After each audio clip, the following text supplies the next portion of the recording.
I'm Nicole Zanata. I'm from Staten Island, New York. I'm Tony, 26, currently live in Baton Rouge, Louisiana. Violetta, I'm 23 and I'm from Sarasota, Florida. I'm Brandon, and I just moved here from Tokyo, Japan. Things are awesome here in LA. Recently, I've been acting like Grand Theft Auto. Indiana. I'd be out there looking for rare things. One time I found a GSX-R 1000. Bike. Let me get this bike. Get out of here, motherfucker. I'm CJ. Yeah, that day didn't go as planned. Everyone know me. I'm Emma. Emma wanna drive cars. Emma wanna kiss the girls. Some people say mean things about Tokyo to LA, but they never say in real life because they don't have balls. You know, balls.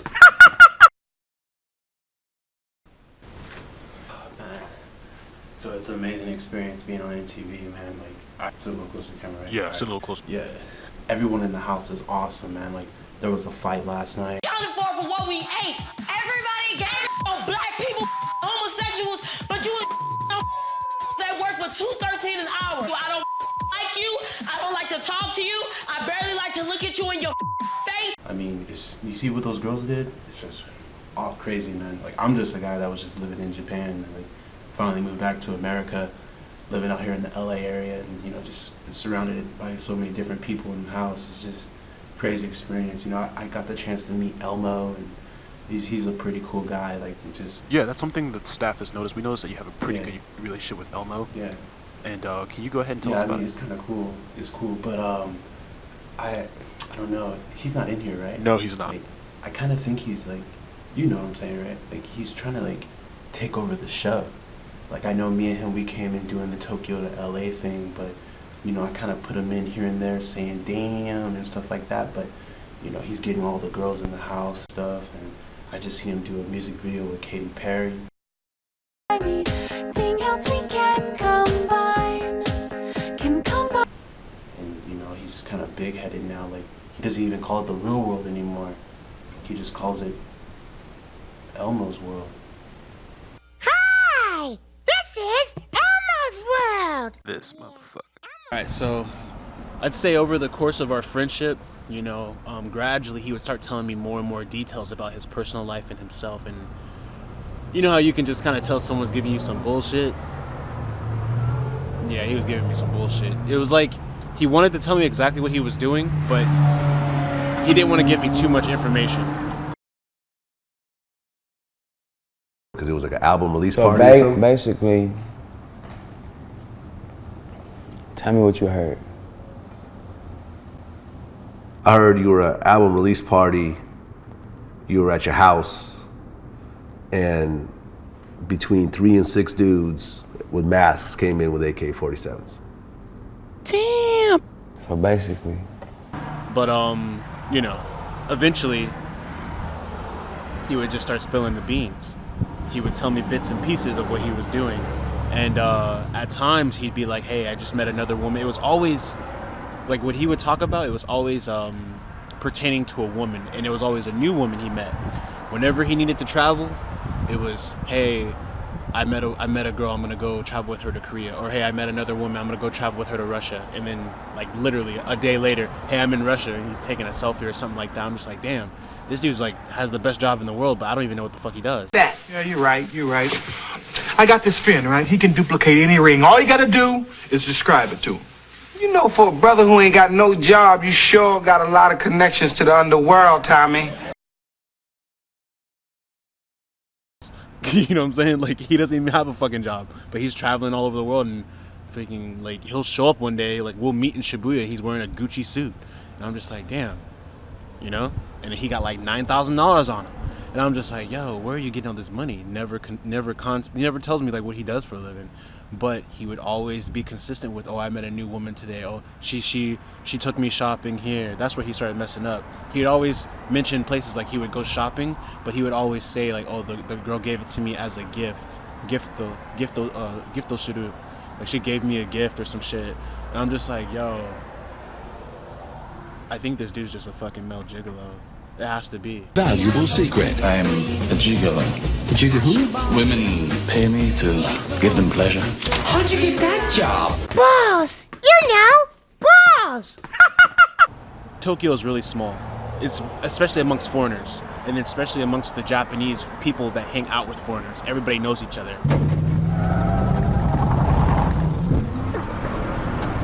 Hey! The hell are you doing out here, Fred? No! Holy shit! What the hell are you doing out here, Fred? If you're real, you... Damn! Damn it, Fred! Damn it! So, I'm hanging out with some people one day, and then they tell me, hey, hey Brandon, one of your friends, there's a rumor saying that, you know, he's borrowing money from women and he's not paying them back. I'm just like, what are you talking about? My homeboy? Like, yeah, your homeboy, the guy you hang out with all the time? Yeah, he's borrowing money from people and he's not paying them back. I'm just like, I'll ask him about it. Ask him about it, he gives me some phony baloney story. Go back to the girls, talking with them, like, hey, so what's this whole situation about my homeboy owing you guys money? Man, it's like 10 or 11 different girls. And the numbers were crazy, man. One girl was like $5,000. She said he owed her like $5,000, and they were dating. He used it for the money, and I'm just like, damn, that's one girl. Another girl I met, she was like, he owed me $3,000. I was like, damn. And then another girl I met, you know, she was like, oh, I left the country of Japan, but he owes me like $7,000. I'm just like, yo, what the fuck? I'm like, what is this dude doing, man? Like, I can't, me, myself, like, I would consider to be his friend, but only to a certain extent because I don't know him personally like that, you know? We just kind of go out clubbing, we'll meet sometimes and study. I'm not trying to be held accountable for anything shitty that he's doing. I would ask him questions and he'd just be like, yo, man, you know, some situations went down with this girl and, you know, we were dating and she gave me this as gifts and da-da-da-da. I'm just like, bro, honestly, I don't know, man. Like, you got like 10 or 11 different girls, you know, and they all saying the same shit against you. I don't even know where you live at, bro. Like, what do you do for a living, man? I'm like, bro, be honest. You like one of them male gigolos or something? And he was like, yeah.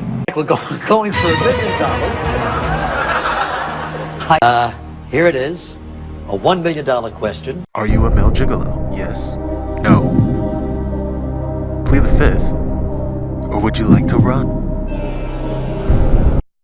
Magazine. Yes!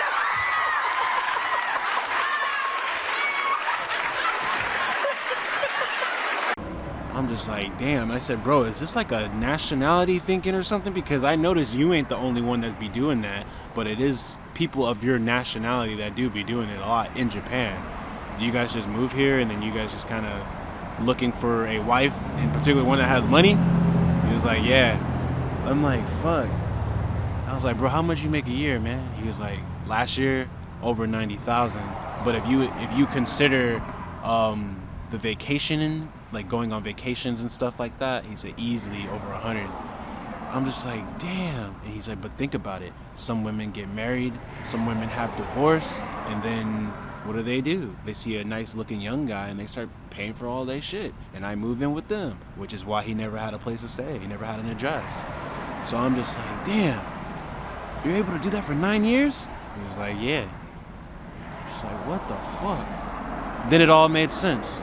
I was like, bro, no wonder he always has a backpack and he always has his stuff. Because literally, he looks like a tourist in Japan. But he's not a tourist. He's been living here for 9 years. Capsule Hotel desho. Capsule hotels.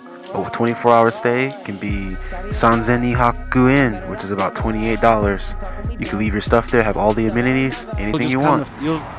You'll run into that a lot in Japan, unfortunately, I'd say really amongst a lot of the foreigners. And even if you do business with people who are Japanese, be careful about that shit, bro. Because some Japanese, they'll take advantage of you for the fact of you being a foreigner. And then they'll try to tell you, oh, this is how it works in Japan for Japanese laws. No, it isn't. They're just trying to get your fucking money. All right, so he explained to me how some women in Japan, he's like, I guess there's like a rule of 30 for their age. Once they hit over 30 years of age, they, you know, they're pretty desperate for male attention if they didn't get it before. In particular, to getting married. So he was explaining to me, he was like, Brandon, this is like one of the best countries to find a significant other, but in particular one that has money. Finding flaws in the system of society, I guess, just thriving upon women who are, I guess, in desperate need of attention. Hiya, Georgie. What a nice boat. Do you want it back? Look like a nice boy. Can you give me visa? Money? To Georgie. I don't know, but that would have to be like the only country I think of that could actually, it could work like that. Because the housing has to play a big role too, and Japan's relatively safe and the weather isn't too bad, so he's always out. That was one thing about him that always didn't really make too much sense for me. Cause I was like, damn, this dude's like maybe 33. He looks like he's 24, but he's always out, just always out, and always with a big backpack. But what's in that bag? And I started thinking, I was like, yo, I think it's his stuff. That's why his bag's always fucking heavy. And he just walks around Japan picking up girls all day, but not because he likes them, because he's plotting against them. This is how he lives. His livelihood is at stake. And I'm telling you, the most good-looking, sexiest, maybe the most what's the word? You know, a girl that you would want to date would approach him and talk to him, and he would ask them, "Hey, what do you do for a living?" And if they weren't to like, you know, his liking, he don't talk to them. I'm talking beautiful women too, beautiful girls. He turned them down all the time, and I'm just like, bro. But then if it's like an older lady that comes scooting around, and she got a good job, oh, he all over that. So I'm just like, yo, this dude gotta be a male gigolo. And then one day I asked him, he was like, yeah. And after that, didn't see his ass no more. Dude freaking disappeared. I don't know. Last I heard, he owed a lot of people money. So I don't know. I know that type of realm and dipping and diving into other people's stuff like that and using them for their valuables as opposed to using them as, you know, for a friendly relationship. Sometimes you'll get caught up in the wrong shit. So I kind of distanced myself away from that individual. And I don't know. Every so often I hear stories about him and it's not surprising to me anymore. But I just left it at that. But yeah, I would think out of all the countries I've been to, yet again, I would say that Japan is one of those countries where you could kind of float the system and do something like that, because if you have, you know, the features, the appearance, if that works for you and you know how to talk, you can present yourself a certain way, you could get what you want. And again, we're talking about a country where paying for things is actually normal. It's a normal thing to do. And I'm talking things of like an extreme monetary value. Like there were some stories where women would let him drive their Ferraris and shit. It was that bad. Like I was just like, bro, what are you talking about? Griffin got comfortable behind when Griffin slammed it into the wall. Damn! Like, women who have been divorced for the last year give him keys to their fucking ex-husband's Ferrari, and they're trying to pick up this guy now, you know? So, because they bought his story, whatever he said. He's saying he owned a business here and do that. That dude didn't own shit. He just using women for their money. I'm just like, damn, bro, shady motherfucker, man. I can't do that. Hey, I ain't gonna hate on him for his come up, but I was just like, I don't want to be, you know, I don't want to be involved with anything like that. But yeah, he caught my drift after a while once I like legit found out what he was doing. And at that time, I had too many people harping on my ears, like telling me to cut ties with this guy because it's not gonna end up well. That and there was an incident. So obviously, you guys do know, for my subscribers and whatnot, you guys do know I was previously in the Navy. So there was an incident one time. I tried bringing him on base, and yeah, dude had like a completely different identity. So I was just like, oh shit, like this dude is completely not who he says he is, and it could really bite me in the ass. So yeah, he wasn't who he said he was. In fact, his name was different. This is somebody I was hanging out with for like 4 years. A-Rap passed me the pistol. Bam, I look through the door. I see like 3-4 niggas running through the crib. And walk up to this nigga, take his mask off his head. Looked at it, saw who it was. I'm like, damn. Shot his ass again. Bow! Damn! Screaming and shit. Ah! Fuck! When you took the mask off, you knew who it was? I knew who it was. It was Quavo from the Migos. Some beef with me, huh? Fuck Quavo. Fuck Migos. Pull on your block with the Draco. Fuck Quavo. That's not me. Pull on your block with the Draco. Sometimes you just don't know. you'll meet some shady people. They'll be cool in certain times, but then like behind the scenes, man, you really just don't know who you're hanging out with sometimes. So it was a learning experience for me. Yeah, you'll run into some interesting individuals. Like, yeah, it could have been a much more serious issue, you know, because fortunately I wasn't involved in any of the monetary stuff, but I do have some friends that were involved with monetary stuff, and it just didn't end well for them. So yeah, that's another story that I have as far as male gigolos in Japan. They are real, and foreigners do it. To that extent, though, that's one of the more extremes. But him, I would say he's not the smartest guy in the world. So I can only imagine someone having higher numbers, because and I've seen his phone, and I've seen the gifts people would, you know, it's always women, always Japanese women. Yeah, I never knew where he lives. And like, he would take images off of Google, and he would like post that and say this is where his new residence is. And for people that live in Japan, you know, like, you just don't move around from place to place to space, like, especially as a foreigner. Like, it's not easy. Like in America, that may be somewhat kind of normal, you can fly with that, but not in Japan, man. It's just too much paperwork involved. And just the fact of you being a foreigner, single, that's not common where you're moving. I'm talking high-end places where like rent is like $13,000 a month. Images be right out of fucking Google Images, man. I'm just like, bro, but Japanese girls, they bite on it. They like it. They on the IG and on the Facebook, you motherfucker get like 1,000 likes. Girls just buying into it. Whatever he said, girls buy into it. I'm just like, damn, bro. But I know for a fact, if he was getting away with that, I can only imagine what other people were getting away with, because I've heard some crazy stories. Not just him, but just in general. People just lying and manipulating people in Japan. It comes with the territory, man. If you go out a lot and you are in different situations, in different areas, at different times, believe me, you're gonna meet some interesting people out there. Just letting you guys know. All right, it's getting late. I have to go to a meeting tomorrow, so I'm gonna go ahead and call it a night. Go ahead and try to upload this video tonight. Yeah, I will hit you guys back up later. 2 phones, 2 hoes, backbone. I'm riding my backbone. This your main hole, that's my way at home. But listen, your dumbest girl, you ain't seen those. Got my whole game posted.